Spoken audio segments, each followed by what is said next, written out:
It's been a great year to get out on two wheels.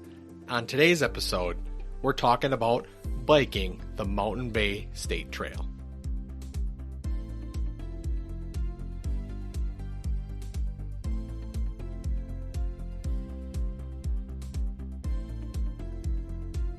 Hello again and welcome back to another episode of Wisconsin's Outdoor Explorer. I am your host, Jason. As a dad, I'm always trying to find outdoor activities to do as a family. We enjoy hiking as well as visiting one of our many state parks.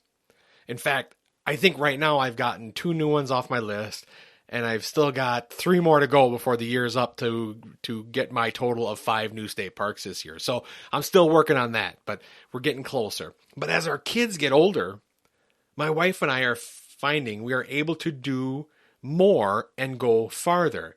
And farther not in a sense of distance from home, but farther in terms of length of hikes. And to me, that makes getting outdoors worth it even more.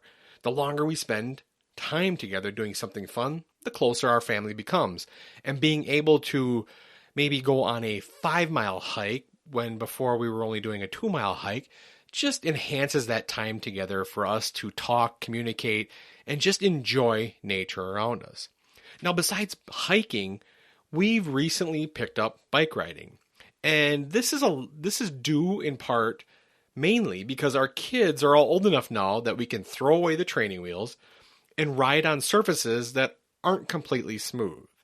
Now, if you've got young toddler kids who are still using training wheels, you know that if it's not a smooth, paved, or very well gravel surface, biking can be tough. They get stuck a lot. It's frustrating for them. It's frustrating for you, and you just don't get very far. What it meant for us was we had to do a lot of paved surface riding, and that meant more riding in cities, parks, and trails, which is fine, but you don't necessarily get the peace and quiet you're really searching for either. Now, one of the many great things of Wisconsin is the vast amount of biking trails located throughout the state. There are many great biking trails that have taken old abandoned railroad routes and given them new life as biking trails. We see this all over the place. And one of those trails is the Mountain Bay Trail. The Mountain Bay State Trail is one of the longest rail trails in Wisconsin. It travels for 83 miles between 2 geological features it's named for, Rib Mountain and Green Bay, Mountain Bay. Now I know what you're thinking. Did he really make his family ride 83 miles? And the answer to that is no, I did not. Again, we're working in more miles and going farther, but I don't think I could do 83 miles. Now, maybe someday when my kids are older and we are really ambitious and maybe we'll set ourselves that goal of doing it someday. But on the day we did ride the trail, which was about a month or 2 ago, we decided we wanted to taste a little bit of the trail and just see how it was. You know, kind of get that litmus test of, can we handle this? Are we at this point in our bike riding where we can take on a trail like this? Because honestly, this was going to be our first real bike trip out of city limits. And this would also be the first time that our 6-year-old would ride any distance without training wheels. So we had a lot of variables going on here that we just didn't know if we were capable of doing. The one thing I want to say about the Mountain Bay Trail is you can do more than ride bikes. You know, of course you can hike, but it's also open to horseback riding, and some parts are even open to snowmobiles in certain counties. You do need trail passes, and they are available through several small communities. The trail goes through farmlands, forests, wetlands, and features numerous bridge crossings over rivers and streams. And it's a really great example of what Wisconsin and central Wisconsin has to offer throughout the state. Now, we decided that since we live close to central Wisconsin, we were going to start in the small town of Ringgold, which is a little bit east of Wausau. We could have started in Weston, which is where the trail starts or finishes, depending on your direction, but we knew we wouldn't ride for very long, and we wanted to make sure we were out of the city limits of Weston to start the ride. And Ringgold was really the perfect spot for us. It was far enough out of Weston that we didn't feel like we were still in the city, but it wasn't so far away that we didn't have to drive so far to start our biking adventure. So Ringgold was really the perfect spot for us, and what was nice was there was a small parking lot that was right next to the trail. And you're going to find that on this trail. You're going to find little spots along the way in little towns and little areas that you're just able to park your car, get your bike out, and get on the trail right away, which is very, very convenient and very nice. It was nice to be able to pull over, get there, and see the signs, see the maps before you even get started. So we got into Ringgold, unloaded the bikes, and we started our journey on the trail. And let me tell you, the trail is a fabulous trail. It consisted of crushed rock or granite or gravel, and it was really smooth and really well cared for. It was flat and very easy to bike for our kids.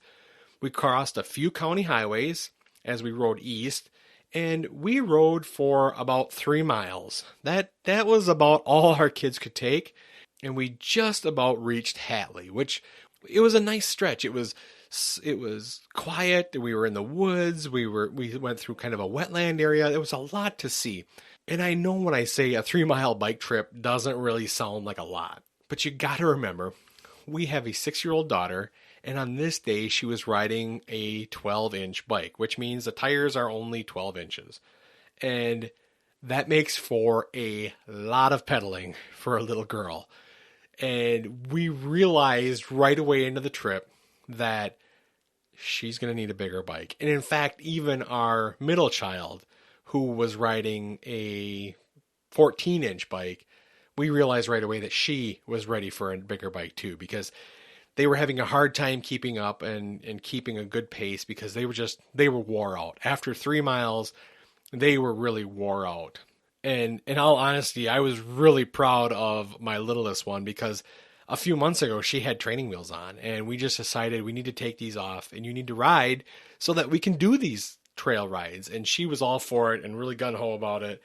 And it was really exciting and really cool to see her tackle this trail the way she did. So I was really proud of her. And at the same time, I felt a little bit sorry because here she is pedaling so hard to keep up. And we learned, like I said, we've got to get her a bike that's bigger for her so we can go on these trail rides a little bit longer, a little bit farther. So, and that's one point I want to make is you need to be patient when you've got little kids out there. I know I talk about my kids a lot, but I think it's a relatable thing that I can give to you, the audience, my experience when hiking and biking with kids, because I'm going to be honest about things. I'm not going to sugarcoat it. When we went on our first snowshoe adventure with the kids, it was miserable for them. They didn't like it. My wife and I enjoyed it, but they didn't like it. They were a little too small for it. So to be able to finally get to a place where there's no training wheels on any bikes and we're actually able to hit these trails, but we have to keep in mind that we're not going to go as far as maybe my wife and I could, or maybe my oldest daughter could. So you really have to curb your expectations about how far you are going to be able to go on these trips and be ready for a short trip and be ready to take a lot of breaks, which is okay because that just means you can take in the scenery a little bit longer and enjoy it. I don't mind a slow bike ride. I thought it was fun. I thought we really enjoyed the time. It was a beautiful, cool spring day that we went. So we weren't like overheated and any of that. It was a really nice day. So I was very proud of her, and she did so good. And in fact, before we were all done, she had rode almost 4.5 miles, not quite making it all the way back to where we had parked the truck. So that's where I said there's these like little breaks along the way. Well, from Ringgold to Hatley, there is a stop in between, and that was at the Marathon County landfill. So what we did was we rode back to there. My family actually stayed there, and I rode back the rest of the way, got the truck and picked up the family. So we adjusted, and I think that was a good way for us to do it. 4.5 miles is a lot for a 6-year-old on a small bike. So I think she did really well, and I think we did well as a family, and we got out of there, and we actually learned a lot about what we need to do in order to go farther. Now, another thing I want to mention is that the section we rode on between Ringgold and Hatley is also part of the Ice Age Trail. And we did see more of where the Ice Age Trail branched off of the Mountain Bay Trail leading north. So, and that was cool to be able to see that and where that comes out.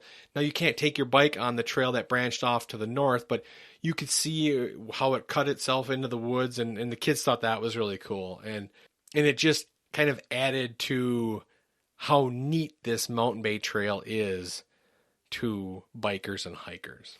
So our only issue with this part of the trail was the Marathon County landfill. I don't know if it was just because we had the wind at a right day or a wrong day, if you'd want to say it, but when we did ride past the landfill, you got the landfill smell that you would expect. And the kids didn't like that very much, neither did I, honestly, but it's something to be aware of, that if you start there, you're probably going to get a little bit of that landfill smell as you walk by. Now, you don't see the landfill. Everything is very well guarded with trees around it, but you do smell it and you do hear some of the trucks and stuff that do go through there. Now, this is only a short little area, so it's not anything that's going to take up a lot of your ride, but I thought it was something to mention that it did kind of spoil the ride just a little bit when we got to that point and you could smell it. Other than that, it was a great trail to ride. It was a nice short trail. And it wasn't a very busy day when we were there. We went kind of middle of the week, which was nice. We didn't have to worry about a lot of walking traffic or bike traffic. We kind of had the whole trail to ourselves, at least that section. So I wish we would have made it to Hatley, but we didn't quite make it there, and that's kind of going to be our goal for the next time we go. So if you're looking for a great biking trail in central Wisconsin, I'm going to highly recommend the Mountain Bay Trail. It was easy to ride, had plenty of spots where you can stop and enjoy some of the beautiful Wisconsin scenery, and it offers plenty of locations for you to pick and choose how far you want to ride. It's located far enough from Highway 29, because I didn't mention this, but the trail basically follows kind of right along 29. But it's far enough away from it that you kind of feel like you're in remote parts of Wisconsin, but it offers that peace of mind that civilization is really not that far away. Be prepared for some buggy rides during those hot summer days. You are going through some pretty wooded areas, and you're going to probably get bitten up by, deer flies and horse flies and, mosquitoes and things like that. So be prepared for that. And some of the areas you're going to go through are swampier than others, but the trail always was great where we went. It was always a gravel-based trail, and it was always very smooth and very dry. So once you zip past the Marathon County landfill as quickly as you can, you'll really enjoy this trail. So overall, this is going to be a great trail for you to start your family biking journey on. If you've got a young family and you want to experience a nice trail in Wisconsin, this is going to be the key. If you have older kids or if you're a solo rider or a couple, it's also a great trail for you to really get some good miles on. You're going to be able to ride really far, and you're going to clip along pretty well because the trails are very nice, very smooth, and very taken care of. So if you're out there looking for a great new biking trail that you haven't tried yet, I highly recommend the Mountain Bay State Trail as you head out to be one of Wisconsin's outdoor explorers. Hey, thanks again for joining me. I'm your host, Jason, and I'll talk to you again real soon. Thanks for listening to the Wisconsin's Outdoor Explorer podcast. If you've enjoyed this episode, make sure you subscribe wherever you listen to your favorite podcast, and don't forget to give us a review. And now you can be one of Wisconsin's outdoor explorers. Join our Facebook group and share your favorite places to get outdoors in Wisconsin. You can also share photos, videos, and get in on the conversation as one of Wisconsin's outdoor explorers.